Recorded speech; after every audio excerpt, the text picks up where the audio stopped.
Buenas tardes, pues ahora vamos a continuar con nuestras clases de cultura bíblica. Ya vimos nuestros dos temas anteriores, que fue el Éxodo, que fue la conquista de la tierra prometida con Josué. Ya leyeron ustedes Génesis, Éxodo, Levítico, Número, Deuteronomio, Josué, Jueces, y ahora vamos a leer Primera de Reyes, Segunda de Reyes, 1 y 2 de Crónicas. Muy bien, pues entonces llegamos al año 1000 antes de Cristo. Vimos a través de la historia los diferentes jueces, y los jueces, después de haberlos visto nosotros, nos han preparado para lo que es la monarquía. La monarquía entonces va a surgir debido a que el pueblo de Israel tiene pleitos, tiene luchas con otros pueblos y busca y quiere tener un rey. De esto nos va a hablar entonces el primer libro de Samuel. Pero ¿quién fue Samuel? Vamos a hacer una breve historia sobre Samuel. Nos dirá entonces el libro que había una mujer llamada Ana, estéril, y esta mujer está yendo constantemente al templo y le pide a Dios que le dé un hijo. Y Ana le dice a Dios: si tú, Señor, me das un hijo, yo te lo voy a consagrar. Y tiene ahí un encuentro con el sacerdote, que cree que está borracha y demás. Ya le cuenta toda la historia y el sacerdote le dice: dentro de un año tú tendrás un hijo. Y así es, llega el año, Ana va a tener un hijo, y a este hijo le va a poner el nombre de Samuel, y su madre decimos que se llama Ana. Muy bien. Ana ha hecho una consagración de su hijo, y esta consagración se conoce como nazireato. ¿Qué es lo que sucede? Bueno, como el niño ya creció, pues entonces el niño es consagrado a Dios. Los judíos tienen una costumbre de alimentar a sus hijos durante 2 años, y a los 2 años lo dejan de alimentar, que es lo que conocemos como destetar. La madre deja de alimentar con su pecho a su hijo. Llegada a esta edad, Ana lleva al niño al templo y le dice al sacerdote: yo le pedí a Dios un hijo y le dije que si me lo daba, se lo iba a consagrar.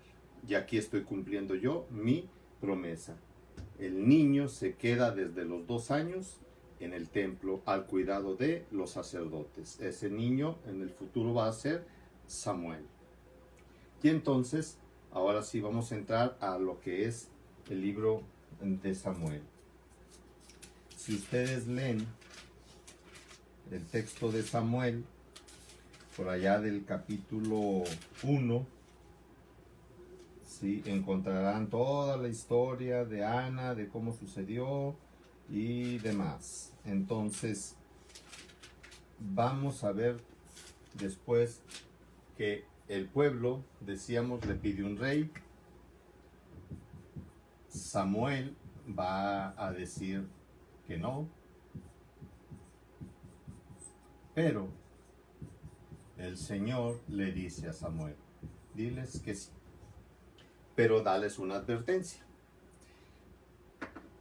Tu rey te va a quitar todo lo que tienes. Te va a quitar tus hijos, te va a quitar a tu esposa, a tu esposa y a tus hijos los va a hacer esclavos, te va a quitar los bienes, te va a cobrar muchos impuestos, te va a estar oprimiendo, no te va a dar vacaciones, te va a tratar mal. Cualquier parecido con la realidad es mera coincidencia. El pueblo le dice a Samuel, sí, lo aceptamos, lo queremos y así va a ser. Entonces Dios les da al primer rey. Y ese primer rey que va a tener el pueblo de Israel va a ser Saúl. Y Saúl es ungido como rey y va a estar reinando. Solo que Saúl no sigue los pasos que Dios le marca. Dios le dice que le da órdenes y mientras sigan esas órdenes, Dios estará con él. Hay una lucha de Saúl contra los amalecitas.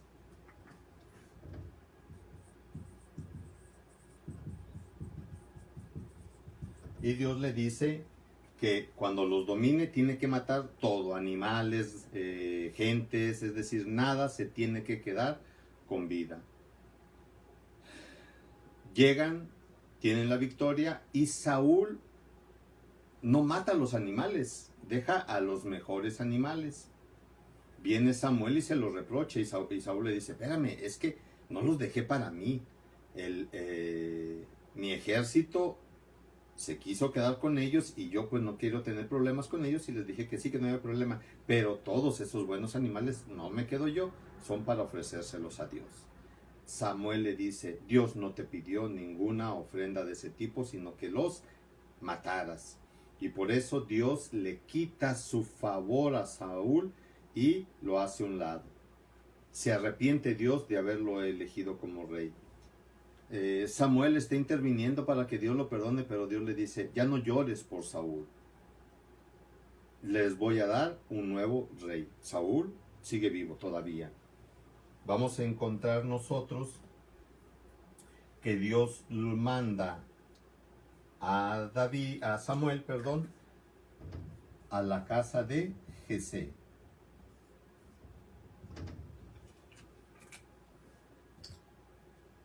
Leamos nosotros el libro de Isaías, capítulo 11, verso 1, que nos dice precisamente el por qué está saliendo todo esto.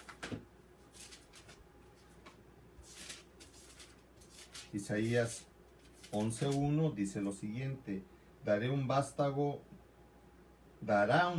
el tronco de Jesé, un retoño de sus raíces brotará.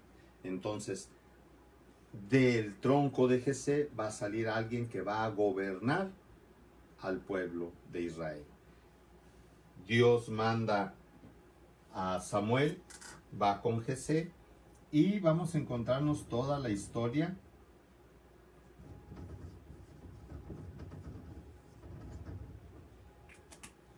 de Samuel con Jesé.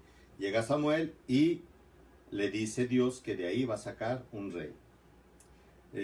Samuel le dice a Jesé que llame a sus hijos, viene el primero, fuerte, ponchado, alto, algo así como su servidor, ¿no? Ojo azul y demás. Samuel lo ve y dice, este va a ser el bueno. Y Dios le dice, no te fijes en las apariencias, deséchalo. Y viene el segundo también, así, con aspecto y demás. Samuel está viendo y Dios los está rechazando.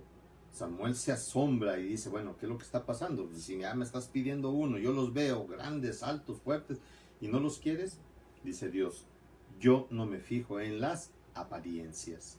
Entonces, se terminan los hijos y le dice Samuel a Jesé, vamos a cenar, pero ¿ya son todos tus hijos? Dice, no, falta uno, un hijo que está cuidando chivos. Dice, bueno, llámalo porque no nos vamos a sentar a comer hasta que no llegue él. Y entonces esperan a este otro hijo y ese hijo es David. David que se encargaba de cuidar a los chivos. Lo ve Samuel y le dice Dios, este es. Buena apariencia, guapetón, ahí, blanco y demás. Ya, Samuel va a ungir a David.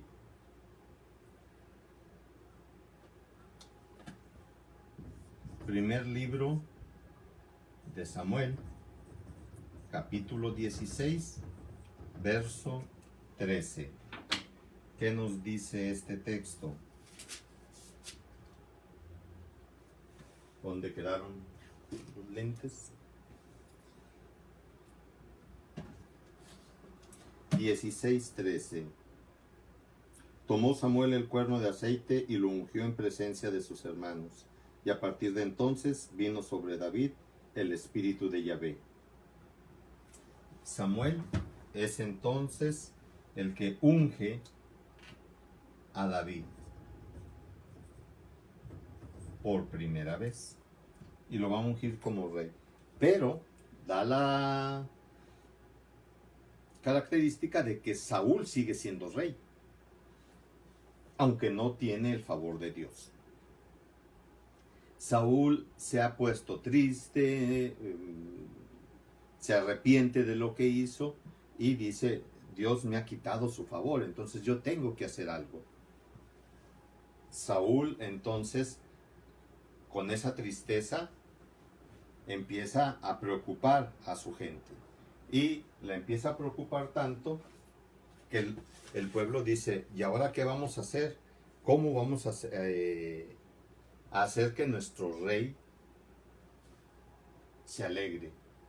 Y entonces va alguien y le dice, Señor, yo conozco a alguien.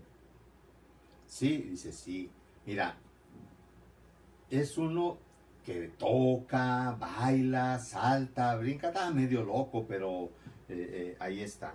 Y Saúl le dice, tráemelo. Lo mandan llamar.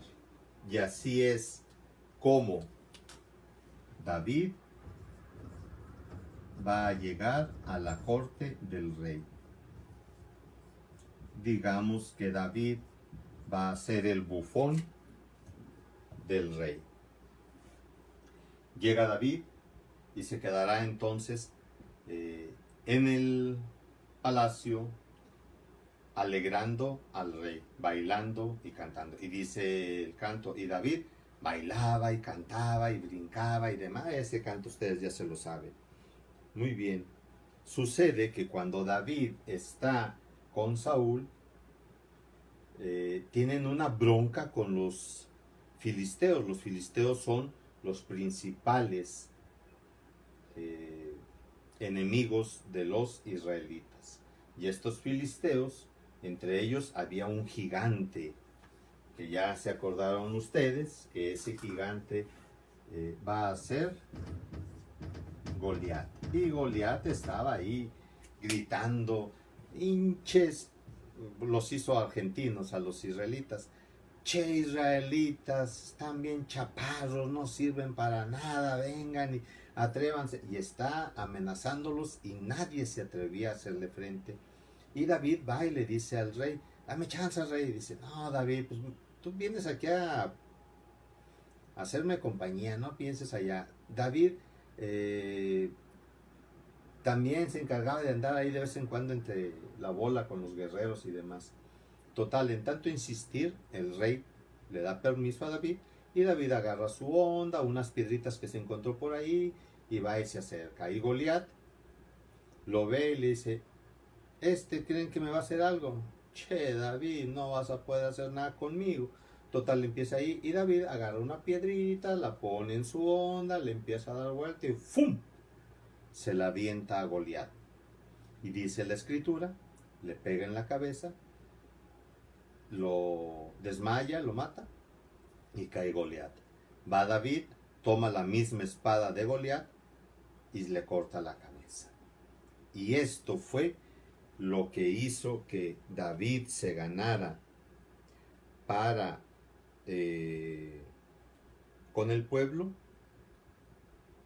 una buena reputación.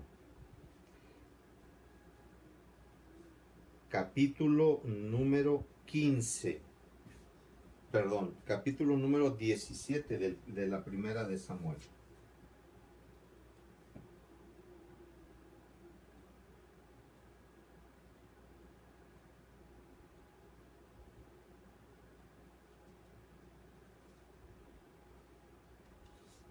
Ahí vamos a encontrar nosotros la lucha entre David y Goliat. Primera de Samuel 17, 18.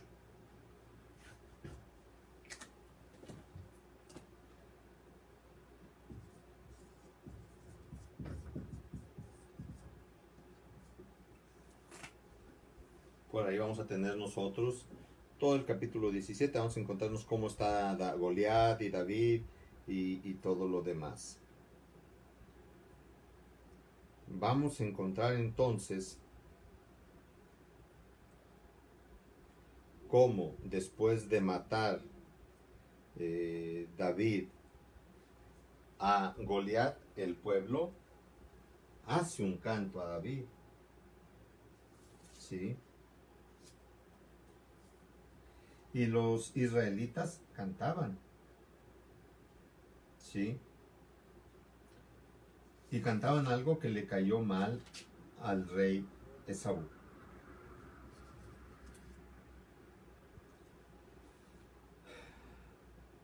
Capítulo número 18 del primer libro de Samuel.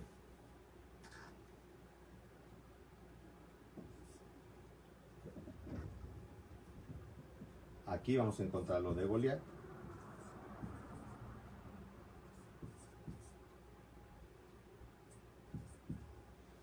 Y en el 18:7. ¿Qué dice Primera de Samuel 18:7? Las mujeres danzando cantaban a coros. Saúl mató a millares y David sus miriadas. Es decir, Saúl mató a 1000 y David mató a 10,000. Vamos a encontrarnos nosotros entonces esta exaltación que hace el pueblo ante la victoria de David sobre Goliat. Esta victoria entonces le dará a David esa grandeza delante del pueblo, pero también el odio de parte de Saúl. Y a partir de ese momento Saúl va a tratar de matar a David. Y vamos a conocer ustedes a través del libro de Samuel toda la historia de cómo Saúl quiere matar a David, cómo David tiene posibilidades de acabar con Saúl. Lo encuentra dormidito, le quita su lanza, su arco y todo, y se espera hasta el otro día. Al otro día David le manda a decir a Saúl: hey, ven por tu arco, ven por tu lanza, ven por todo, yo lo tengo. Uno de los amigos de David le dice: ¿por qué no lo mataste? Tuviste la posibilidad, estaba dormido, no podía defenderse.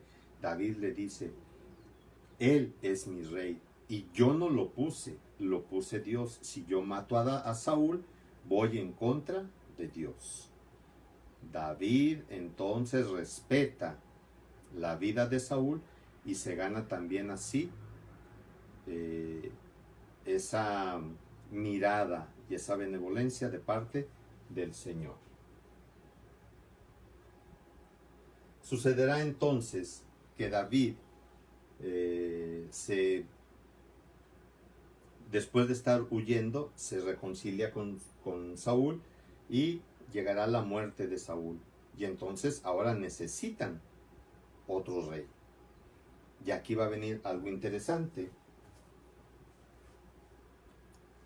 Segundo libro de Samuel, capítulo 2, verso 4.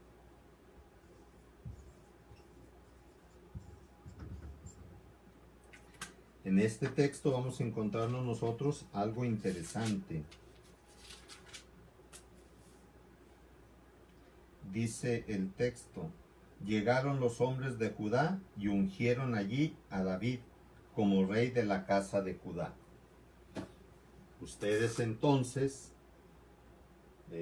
sabrán cómo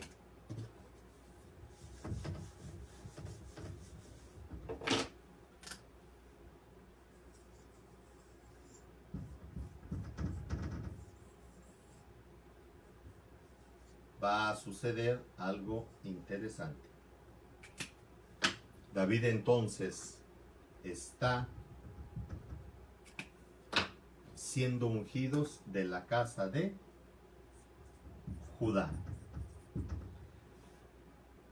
Y David es ungido por segunda vez. La segunda unción de David. Y vamos a tener nosotros como David, que se hace guerrero, empieza a unificar primero las tribus, dos de las tribus que están en la parte sur, por donde está Jerusalén.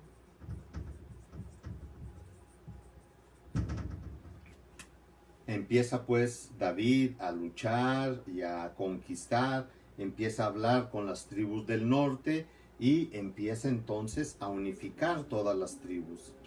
Va a llegar el momento en que todas las tribus están unificadas y vamos al capítulo número 5 también del segundo libro de Samuel, versos 3 y 4. Y dicen los textos: vinieron pues todos los ancianos de Israel,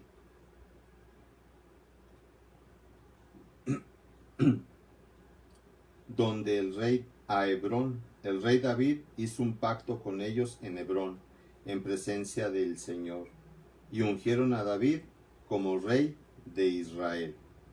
David tenía 30 años cuando comenzó a reinar y reinó 40 años. Muy bien, entonces ahora nos vamos a encontrar nosotros con la tercera unción de David en Hebrón. Va a ser la unción que va a ser Samuel, después lo va a ungir el pueblo de Judá y por último el pueblo de Israel. Tomen en cuenta algo importante: tanto Judá como Israel todavía para este tiempo no se encuentran de esa manera organizados. Pero recordemos, algo que están viendo ustedes en Introducción a las Sagradas Escrituras, que esto va a acontecer más adelante. Entonces David empezará a unificar primero las 2 tribus de Judá y luego las 10 tribus del norte. Y tendremos nosotros la unificación del reino de David.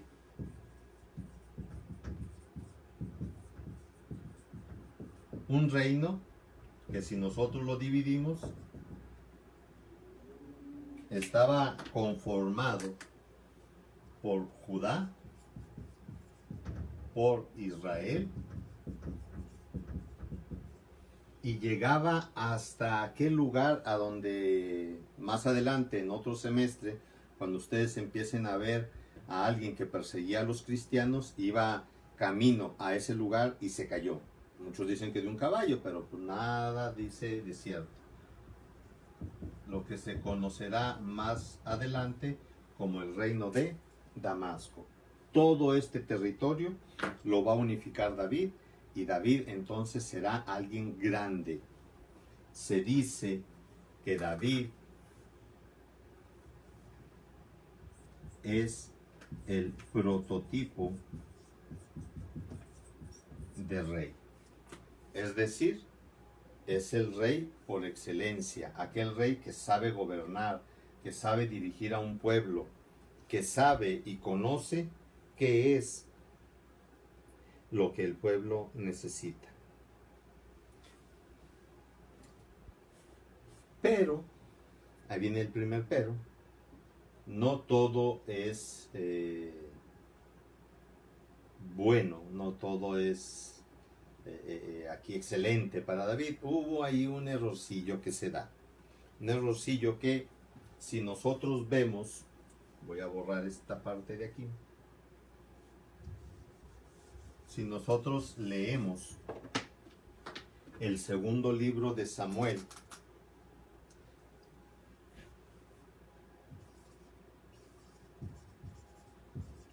capítulos 11 y 12, nos vamos a encontrar con lo siguiente.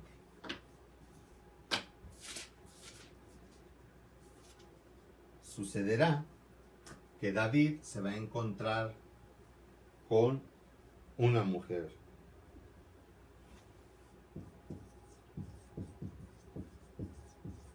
Con Betsabé. Sucede que David está dormidito en su cama, se levantó, se estiró, iba a hacer ejercicio, se asomó a su balcón y no se lo creía lo que estaba viendo. Y se asomaba y se regresaba.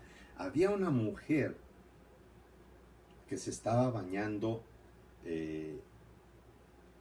ahí en el patio de la casa del rey. No había antes baños públicos, ni regaderas, ni todo que llegaran al agua de la casa. Entonces la mujer tenía mucho calor, se va y se baña, y el rey sale, la ve, le llama la atención, y como es el rey, le dice a sus súbditos, vayan y tráiganme a esa mujer. Y ya, pues el rey la ve, ya más de cerquita, ya la había visto del ejército, si se le hizo bien. Entonces el rey la toma para sí. Y toma David a Betsabé y ya hizo lo que tenía que hacer y la manda a su casa. Pasado el tiempo, la mujer le dice a David, hey,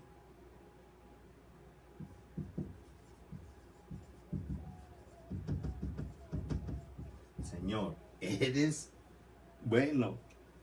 ¿Por qué eres bueno? A la primera le pegaste, vámonos, estoy embarazada. Y el rey dijo, chicos, ¿y ahora qué hago? Le dicen a David, y esta mujer, esa mujer, Señor, su esposo, no sabes quién es. Urías. Urías es el mejor soldado que tiene el rey. Y David lo que ha hecho es embarazar a su esposa. Por lo tanto, entonces David manda a traer a Urías, tráiganmelo, y le hace una fiesta. Mi soldado, el más grande de todos, yo te quiero mucho, vente. Y le hace un banquete. Y pues, entre comida y unas agüitas ahí medios de cebada y demás, Urías se emborracha y David le dice, mira Urías, vete a tu casa, descansa, está con tu mujer, o sea, tú descansa, ya mañana ya veremos qué hacemos. Haciendo esto, el rey se retira y dice, ya, borracho, no vas a ver ni qué onda.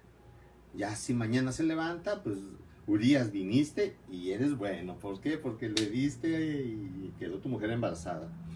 Sucede que el rey se levanta, abre la puerta, da un paso y se cae. Y voltea el rey, ¿quién me tumbó? Y voltea y está Urías acostado a las puertas de su habitación. Y David le dice, ¿qué estás haciendo aquí? Le dice, Señor, mientras yo esté a tu servicio, yo no me voy a despegar de ti. Pero Urías, mira que tu esposa... No, Señor. Y entonces ya David no sabe ni qué hacer. Empieza a hacer una carta, se la manda a los soldados que se quedaron allá y le va a decir, en la próxima batalla pongan a mi gran soldado Urías al frente para que gane. Y en la próxima batalla mandan a Urías al frente y todos atrásito, ¡ahí vamos! ¡Sí, adelante! Yeah, ¡vamos! ¡Ahí vamos! Llega la batalla, lo matan.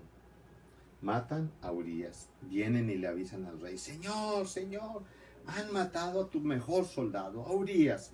Y David, su mejor soldado, se pone triste. Pobre mi soldado, ¿y ahora qué voy a hacer? Si tú eras el mejor, yo te quería tanto. Y voltea a David, yo soy el rey. Quiero mucho a mi soldado. Y como lo quiero tanto, y mi soldado tenía una esposa, para que vean mi benevolencia, yo me voy a hacer cargo de ella. Soy un buen rey.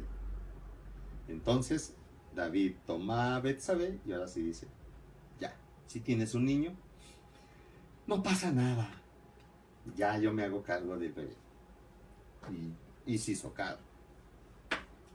Sucede que dentro del palacio hay un profeta, Natán. Va Natán y le dice, Señor, ¿sabes qué pasó?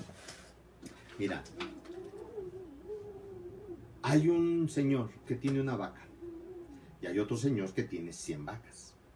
Llegó, visita al señor que tiene 100 vacas y les va a hacer fiesta, pero en lugar de matar una de sus vacas, le quitó la única vaca al otro, la mató y les dio de comer. ¿Qué hacemos? Eso es inconcebible, mátenlo. ¿Por qué? Porque ¿cómo es posible que le quite la única vaca que él tenía, si él teniendo 10 y puede deshacerse de una? No es posible, hay que matarlo. Y le dice Natán, así es, Señor, ese eres tú. Tú le quitaste a la única mujer que tenía Urías, cuando tú puedes tener todas las mujeres que quieras. Y David dijo, ching, pues ni modo, pues ya que. Total. Betsabé tiene a su hijo, pero su hijo empieza a enfermar. Y David triste, llora, se desespera porque su hijo no encuentra la salud. Y está enfermo y sigue y sigue. Total, David se viste de sayal, se cubre de ceniza y se va al templo a rendirle culto a Dios y a ofrecerle oraciones y demás por su hijo que está enfermo. La gente ve y dice, verdaderamente mi rey ama a su hijo. El niño empeora y llega el momento en que el niño muere. Y la gente se asusta. Hijo, ¿cómo le vamos a hacer? Si mi rey, estando enfermo, ¿cómo se ponía? Ahora que ya muerto, se va a volver loco. Pues ni modo, van y le avisan al rey. Señor, te traemos una noticia. Díganme cuál es. No, pero, o sea, tranquilo, no te vayas a poner mal. O sea, tu hijo ya murió. Pero ¿cómo? No es posible. Y ya querían a todos aquellos y lo ven, y David sale corriendo y dice, ching, ya se puede fumar, no, se va a matar. Y siguen, y lo van siguiendo. David se mete a su habitación y todos ya dicen, ¿qué pasó? O sea, se va a volver loco.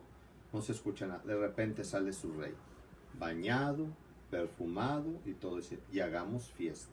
A ver, Señor, tu hijo estaba enfermo y tú estabas mal. Y ahora que tu hijo muere, ¿te pones contento? ¿Qué es lo que pasó? David le dice, sí, Betsabé estaba embarazada y tuvo un hijo. Pero ese hijo es hijo del pecado. Con su muerte,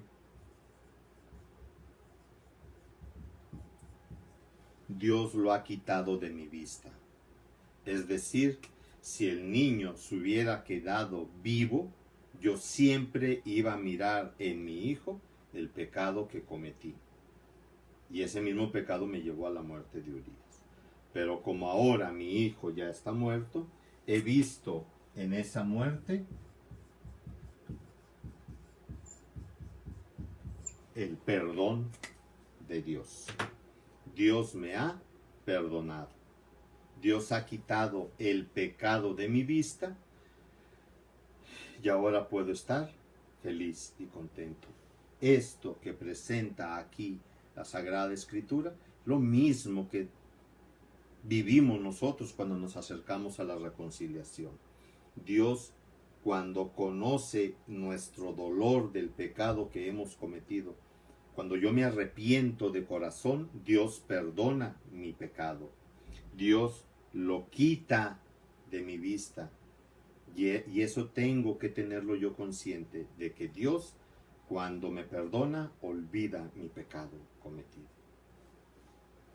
A David le debemos también uno de los salmos más hermosos que existen. Salmo 51. Un salmo, digamos, de los más hermosos que existen. El Salmo de la Misericordia. ¿Qué dice el Salmo de la Misericordia? Piedad de mí, oh Dios, por tu bondad, por tu inmensa ternura, borra mi delito. Lávame a fondo de mi culpa, purifícame de mi pecado. Verso 7. Mira que nací culpable, pecador me concibió mi madre.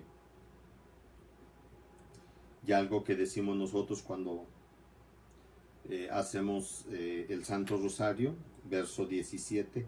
Abre, Señor, mis labios, y mi boca proclamará tu alabanza. El Salmo de la Misericordia, un salmo que se lo debemos nosotros a David. Y gracias a ese pecado de David, gracias a su arrepentimiento, tenemos uno de los salmos que nos ayudan a nosotros a pedirle perdón a Dios. Constantemente nosotros pecamos. Pero vamos a ver algo interesante. David pecó. ¿Pero por qué? Nos vamos nosotros al segundo libro de Samuel, al verso 11, perdón, al capítulo 11, y dice lo siguiente, verso del 1 en adelante.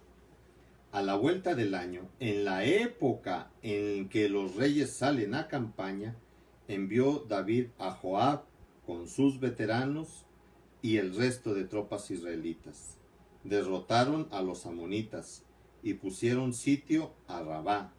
David se había quedado en Jerusalén.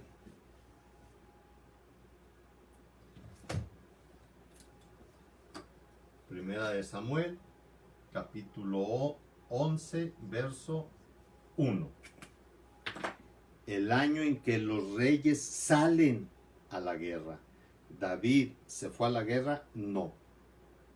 No hace David lo que le corresponde hacer. David tenía que haber ido a la guerra. Si David se va a la guerra, David no se encuentra con Betsabé.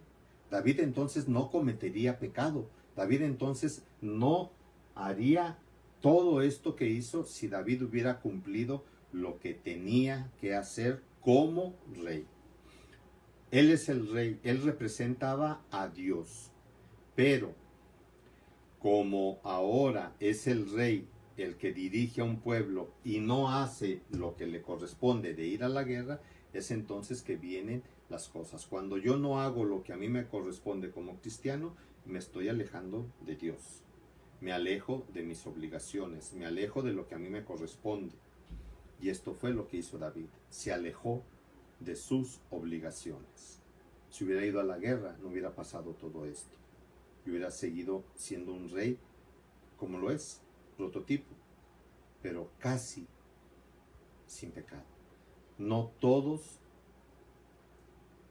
tienen esa dicha de hacer todo como Dios manda. Pero, pues bueno, hasta ahí se queda pues la historia de David, que le va a continuar lo que es la monarquía. Va a durar 70 años esta monarquía hasta el 931. Y ahora pues bueno, ya David murió su hijo, ya sin pecado, ya muerto Natán. Ahora sí, Betsabé se vuelve a juntar con David y tendrán un nuevo hijo. Un hijo al que pondrán el nombre de Salomón. Y con Salomón es otra historia.